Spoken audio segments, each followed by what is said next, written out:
A pregnant Texas woman died after doctors told her she would miscarry and then waited 40 hours to treat her under the state's abortion ban.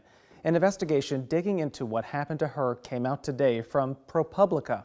One of the reporters who broke this story is joining us now this afternoon. Kavitha Surana is here to talk more about what she and her colleague learned. Kavitha, thank you again for being here. We appreciate it. Thanks for having me. Your story generated so many conversations today based on the heartbreaking details about what happened to this 28-year-old woman living in Houston, pregnant with her second child. Pick us up from there, though. What happened to her next? Josely Barnica was about 17 weeks pregnant and 5 days with her second child, like you said, and she went to the hospital bleeding and cramping. Doctors pretty quickly diagnosed her with an inevitable miscarriage. Her cervix was open and the fetus was on the verge of coming out, so there really was no chance of saving this pregnancy. Doctors have told us that the standard of care at this point is to offer to speed up the delivery or a surgery to empty the uterus because there's a risk for developing an infection that can move fast and be really dangerous. Barnica's husband told us that she was told it would be a crime for the doctors to intervene because her fetus still had a fetal heartbeat. This was right after Texas's first abortion ban. The 6-week ban had gone into effect, and that law says that doctors would have to record that there was no fetal heartbeat before intervening. 3 days after she delivered, she died of sepsis. We reviewed the details of this case with more than a dozen maternal health experts across the country, and they said her death looked preventable. They said that waiting so long could have allowed bacteria and an infection to take hold, and that's why it's so important for patients to have the option of abortion in those situations.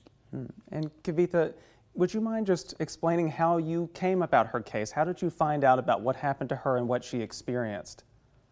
Sure. At ProPublica, we're doing an effort to look into the consequences on maternal health care of these bans, and no one else is really looking into this.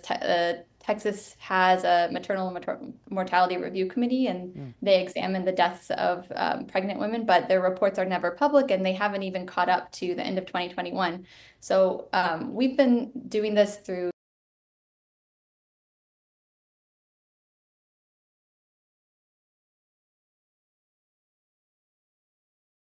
happened.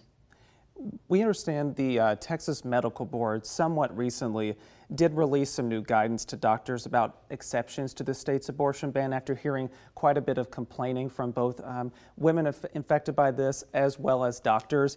Could you speak to what came from that at all? Yeah, I think that's really been what, is at the heart of it.